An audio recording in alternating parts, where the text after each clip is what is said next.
वेद व्यास जी ने अपने कुछ शिष्यों को बुलाया और उनको भागवत जी के वेणु गीत का एक श्लोक याद कराया। कौन सा श्लोक? वरहापीडम नटवर वपुः कर्णयो कर्णिकारं बिभ्रद्वासः कनककपीशं वैजयन्तीं च माला रन्ध्रान् वेणुरधरसुधया पूरयन् गोपवृन्दै वृन्दारण्यं स्वपदरमणं प्राविशद्गीतकी।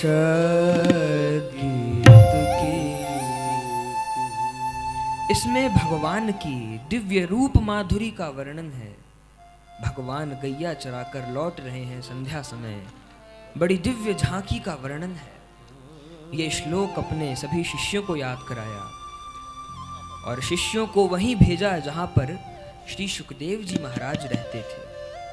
वहां पर जाकर के उनके शिष्यों ने इस श्लोक का गायन किया और जैसे ही ये श्लोक श्री सुखदेव जी महाराज के कान में पड़ा, सुखदेव जी तो व्याकुल हो गए और भागे भागे उन शिष्यों के पास आए।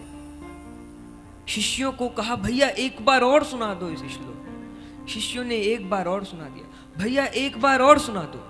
ऐसे ना जाने कितनी बार श्री सुखदेव जी ने ये श्लोक सुना। बड़ा आनंद हुआ।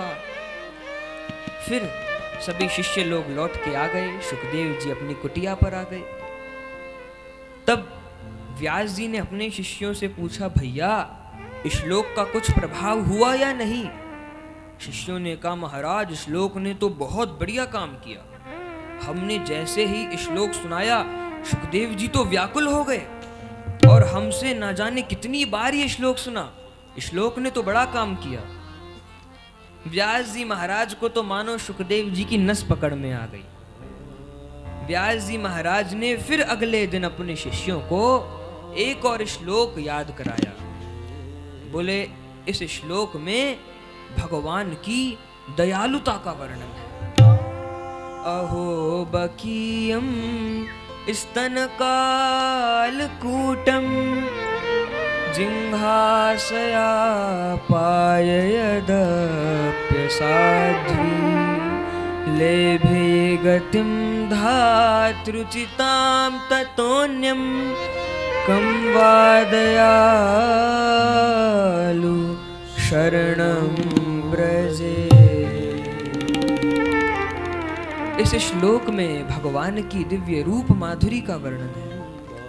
ये श्लोक अपने सभी शिष्यों को याद कराया है और ये श्लोक याद करके शिष्य लोग फिर वहीं गए जहां श्री सुखदेव जी रहते थे।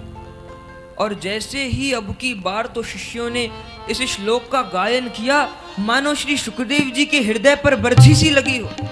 सुखदेव जी तो बहुत व्याकुल हो गए। बोले, क्यों? इस श्लोक का अर्थ ही ऐसा है। व्यास जी महाराज इस श्लोक में कहते हैं, भगवान कितने दयालु हैं कि मारने के भाव से आई हुई पूतना को भी अपने नित्य धाम में धाय का पद प्रदान कर दिया। इतने दयालु भगवान को छोड़कर और हम किसका भजन करें? ये जैसे श्लोक सुना, सुखदेव जी तो व्याकुल हो गए और तुरंत बालकों के पास आए। बोले, श्लोक तो पहले भी सुना था, तो तब इस बार तो सुखदेव जी और व्याकुल हो गए। ऐसा क्यों? क्योंकि पहले श्लोक में भगवान की रूप माधुरी का वर्णन था।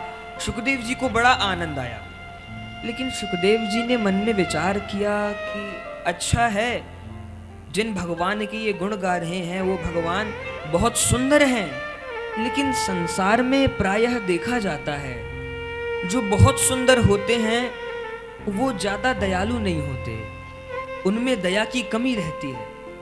तो इसलिए सुखदेव जी महाराज ने मन में विचार किया कि ठीक है, ये सुंदर तो बहुत हैं, लेकिन क्या पता इनमें दया ना हो।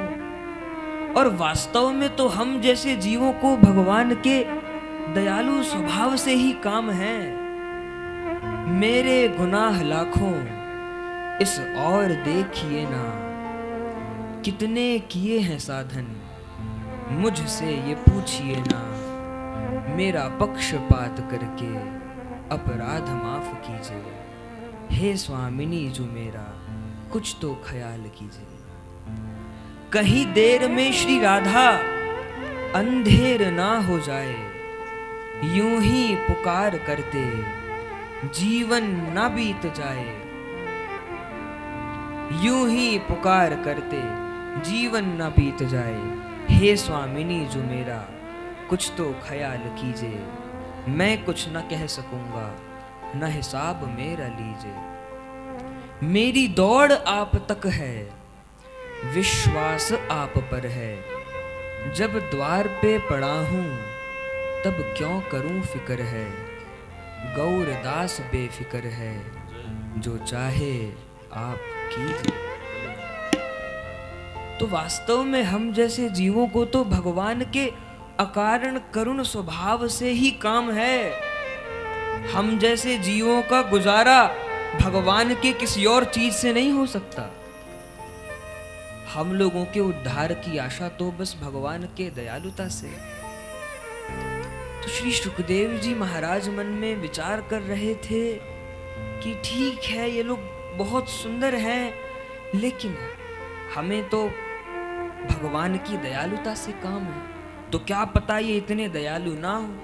इसलिए सुखदेव जी महाराज दोबारा अपनी कुटिया पर लौट आए।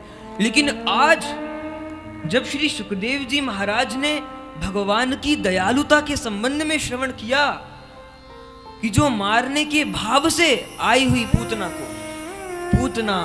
भगवान को मारने के भाव से आई थी। हम लोग 5वें दिन में भगवान की दिव्य बाल लीलाओं को श्रवण करेंगे, तब इन सब प्रसंगों को श्रवण करेंगे। पूतना भगवान को मारने के भाव से आई थी, लेकिन भगवान की दयालुता को कौन वर्णन कर सकता है कि मारने के भाव से आई हुई पूतना को भी अपने नित्य धाम में कोई छोटा मोटा नहीं, धाय का पद प्रदान कर दिया। धाय का पद कितना बड़ा है, वो धाय का पद प्रदान कर दिया। सुखदेव जी महाराज ये श्लोक सुनकर के तो तुरंत उन बालकों के पास आए। उनसे फिर ना जाने कितनी बार ये श्लोक सुना, और अब तो सुखदेव जी बड़े विह्वल हो गए।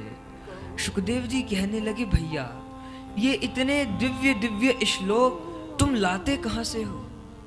इनकी रचना कौन करता है ऐसे दिव्य दिव्य श्लोक?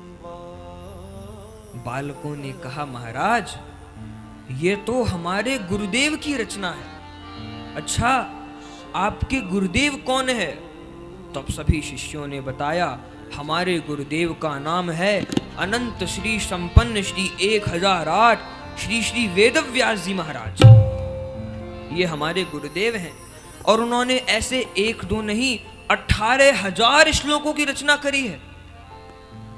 जैसे ही श्री सुखदेव जी ने सुना कि श्री वेदव्यास जी महाराज, सुखदेव जी तो कहने लगे, भैया ये जो तुम्हारे गुरुदेव है ये तो मेरे पिता हैं, और पिता की संपत्ति पे तो पुत्र का अधिकार होता है। अरे ले चलो मुझे, मैं अपने पिताजी के चरणों में रह करके श्रीमद् भागवत जी का आस्वादन